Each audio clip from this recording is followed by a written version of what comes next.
8 दिवसाचा वेळ दिला सर. जमीन घोटाळा हा प्रकार बाहेर काढला, त्यानंतर राज्यात बळबळ उडाली.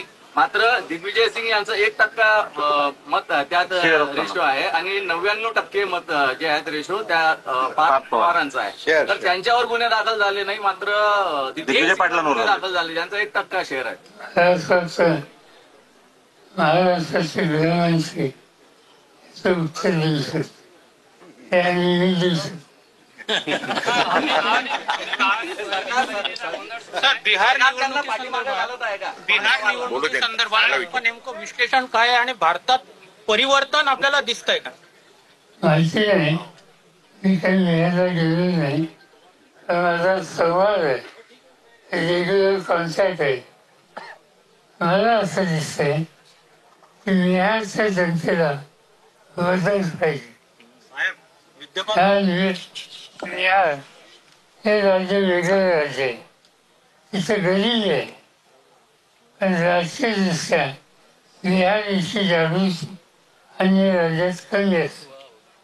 तुम्ही लक्षात घ्या, महात्मा गांधींनी संभाजीपासून आंदोलन सुरू केलं बिहारमध्ये. इमर्जन्सीच्या काळात जयप्रकाश नारायणांनी आंदोलन सुरू केलं ते बिहारमध्ये.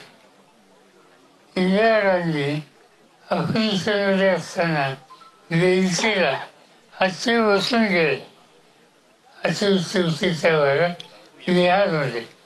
आणि म्हणून बिहारमध्ये गरीबी आहे, पण राजकीय जागृतीची कमतरता बिहारमध्ये अजिबात नाही. आणि त्यामुळे तिथं सत्ताधारी पक्ष जो आहे भाजप, त्यांचा पराभव झाला तर मला आश्चर्य वाटणार नाही. या प्रकरणातील जमीन घोटाळा प्रकरणातील आणखी एक आरोपी आहे शीतल तेजवानी.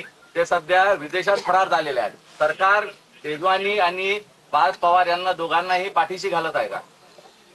असं इथे कोण तेजवानी कोण असं आणि त्या जिल्ह्यात असून आम्हाला नाव सुद्धा माहिती. त्यांच्यावर आरोप आहेत सर. त्यावर आरोप ते आरोप कशा प्रकारे फरार होत आहे, त्यामुळे ज्यांनी आरोप केले त्यांनी त्यांना शोधून काढावं. सर, उपमुख्यमंत्री आपले अजित पवार यांनी जे जमीन घोटाळा ते प्रकरण मागं घेतलं, असं म्हटलं जमीन आमच्याकडे आहे.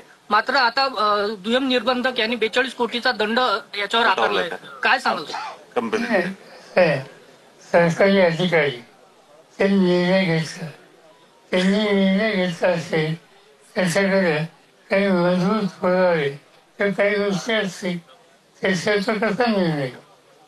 सोयाबीनचा हमी भावाने खरेदीचा गोंधळ उडाला आहे आणि शेतकऱ्याची नोंदणी सुद्धा होत नाही. असं आहे, हे तुम्ही सोयाबीन गोष्ट सांगता, कापसाची काय स्थिती, बाकीचं अन्य धान्य किती घ्यायचं, याचं लिमिटेशन का?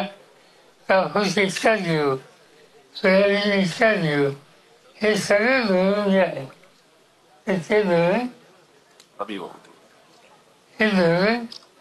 शेती आणि शेतकरी याच्या उत्तराखत नाही. आणि सोयाबीनच्या बाबतीत हमी भावनाचा सुद्धा महत्वाचा प्रश्न, त्याची अस्वस्थता कास्तकारांच्यात नक्की. आपण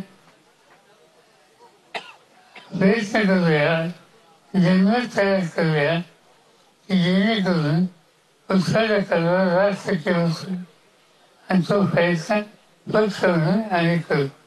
शेवटचा शेतकऱ्यांचा प्रश्न है, जिस तरीके से अतिवृष्टि को लेकर मराठवाड़ा और महाराष्ट्र में पैकेज जाहिर किया, लेकिन अब तक भी जो पूरी तरीके से किसानों के खाते में नहीं पहुंचा है. कर्ज माफी का ऐलान 30 जून तक हुआ है.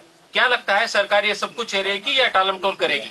यहाँ तक अतिवृष्टि की बात है, जिस एरिया में ज्यादा नुकसान हुआ वहाँ के साथियों के साथ सब जिससे डिस्कशन ये बात साफ होती है, किसानों को जो मुआवजा देने वाला था वो पूरा मिला नहीं.